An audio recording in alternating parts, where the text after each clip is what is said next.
창세기부터 계시록까지 40개의 하나님 나라 이야기 바이블 40 스토리 38번째 이야기 땅끝까지. 교회를 향한 큰 핍박과 박해가 있었지만 사도들은 성령의 역사하심을 따라 예수님의 십자가와 부활의 복음을 담대히 증거하였어요. 예루살렘과 온 유대와 사마리아 곳곳에 교회가 세워지고 믿는 사람의 수도 점점 많아졌어요. 그러나 사도들은 이방인에게는 아직 복음을 전하지 않았어요. 율법에는 이방인들과 함께하는 것이 부정한 일이었고 이방인에게는 구원이 없다고 생각했기 때문이에요. 어느 날 베드로가 기도하던 중 환상을 보았어요. 하늘이 열리고 큰 보자기 같은 것이 내려오는데 그 안에는 온갖 짐승들과 파충류 그리고 하늘을 나는 새들이 들어있었어요.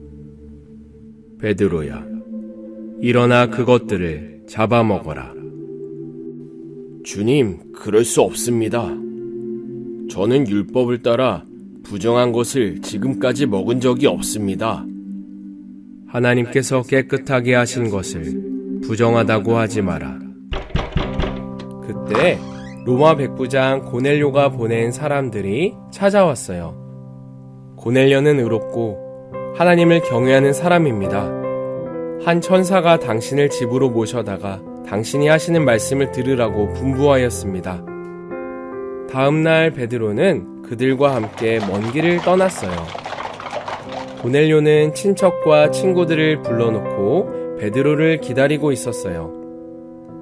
베드로는 그들에게 예수님의 십자가와 부활의 복음을 전해주었어요. 그때 말씀을 듣고 있던 모든 사람들 위에 성령님이 내려오셨고 그들이 방언으로 말하고 하나님을 찬양했어요. 이 소식은 예루살렘 교회에도 전해졌어요. 이방인에게는 구원이 없다고 생각했던 많은 믿는 자들이 이제 하나님께서 이방인에게도 구원을 허락하셨다는 것을 알게 되었어요.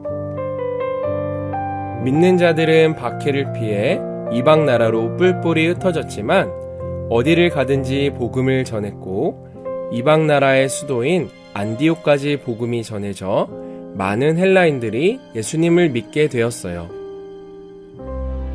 안디옥에 이방인 교회가 세워졌다는 소식을 듣고 예루살렘 교회는 바나바를 보내주었고 바나바는 사울과 함께 1년간 안디옥 교회에 머물며 하나님의 말씀을 가르쳤어요.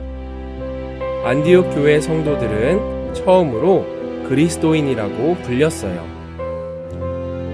어느 날 안디옥 교회 지도자들에게 성령님이 나타나셨어요. 바나바와 사울을 따로 세워 내가 그들에게 맡긴 일을 하게 하여라. 하나님께서는 이제 이방 나라들에게도 복음을 전하기를 원하셨어요. 안디옥 교회는 성령님의 명령대로 바나바와 사울을 선교사로 파송하였고 그들의 첫 번째 전도 여행이 시작되었어요. 사울은 이때부터 이방인들에게 친숙한 헬라어식 이름인 바울을 사용하였어요. 바나바와 바울은 성령님의 이끄심을 따라 이방 나라의 여러 지역들을 다니며 복음을 전했고 이방 나라 곳곳에 교회가 세워졌어요. 첫 번째 전도 여행은 약 2년간 이루어졌고 이동 거리는 무려 2200km나 되었어요. 그런데 안디옥 교회에 한 가지 문제가 생겼어요. 예루살렘에서 온 유대인 형제들이 이방인 형제들에게 율법대로 할례를 받지 않으면 구원받을 수 없다고 가르치기 시작했고 바나바와 바울은 구원을 위한 할례는 필요 없다고 주장하며 서로 다툼이 생겼어요. 결국 이 문제로 예루살렘의 교회 지도자들이 모여 회의를 하게 되었어요. 많은 변론 후에 베드로가 말했어요. 하나님께서 우리와 같이 이방인에게도 차별하지 않으시고 성령을 주셨습니다. 어찌 우리도 지키지 못하던 율법을 이방인 형제들에게 지키라고 합니까? 이방인 형제들과 마찬가지로 우리도 오직 예수의 은혜로만 구원받는 줄로 나는 믿습니다. 바나바와 바울도 자신들의 전도 여행을 통해 많은 이방인들이 예수님을 믿게 된 것을 증거하였어요. 초대교회의 지도자 야고보가 말했어요. 우리는 하나님께서 이방인에게도 구원을 베푸셨다는 것을 잘 알고 있습니다. 하나님께로 돌아온 이방인 형제들을 더 이상 괴롭게 하지 말고 다만 우상 숭배와 음행의 죄만 조심하도록 가르치는 게 좋겠습니다.